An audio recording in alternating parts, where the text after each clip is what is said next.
I'm excited about this next story. A few months ago, I was on a plane traveling to Los Angeles. I happened to sit next to a girl by the name of Rose Lopez and her father, Ray. By the time that plane landed, I knew they had a story worth sharing. So today I'm sharing it with you. Here's today's 12 Inspires. A lot of stories on the news make you feel like the world is falling apart. And you may be looking at this video and thinking, this is just another one of them. But it's not. These high school kids are mixing it up, doing their part to build a better future, to build a miracle, construyendo milagros. And it all started with one girl's vision after a trip to visit family friends in California a few years back ended with a stop here in Tijuana, Mexico. I sat down with Rose Lopez to talk about how what she saw on that trip changed her, how it inspired her. Just horrible living conditions. I mean, people were living in homes with 3 walls, no roof, 1 mattress for a family of 5 or 6. But you got back here to North Carolina and you said to yourself, I want to do more. Yes. So what is this club that you started? So Trip to Tijuana is a club where throughout the year we create items for these families that we will eventually give out on our trip that we take every year. We make items such as tie-dye shirts or socks or hats. We'll iron on patches to hats to make them more decorative and fun looking. We made blankets, so we make all sorts of things. Rose put this video together showing some of the highlights of the trip. The Trip to Tijuana Club Rose started at Bishop McGuinness Catholic High School in Kernersville 2 years ago has about 30 active members. This year, in February, a group of 7 of them went out there to help build homes.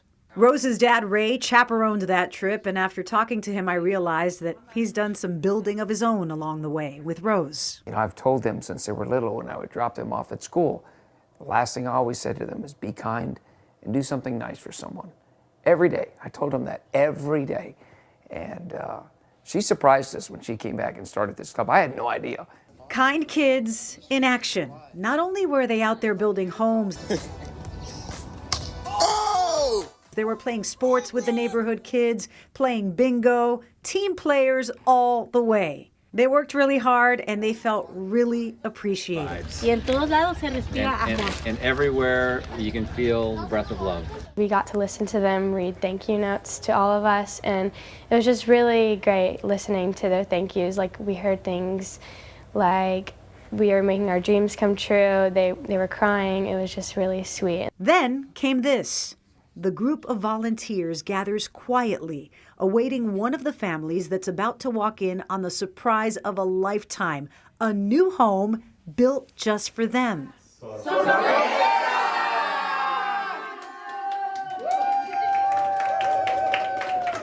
Hugs and the hope of a better future.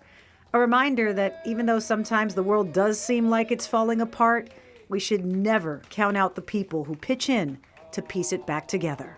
It's inspiring. We don't have to worry so much about all the other things going on when you have kids like this that understand the big picture and understand that helping others is truly important in life. Absolutely loved meeting that family, great people. So the cost to build a home in this community in Tijuana, Mexico is $15,000. Rose has set up a GoFundMe page to raise enough money to build one. They're about halfway there, and if you would like to help out, you can find a link on our website.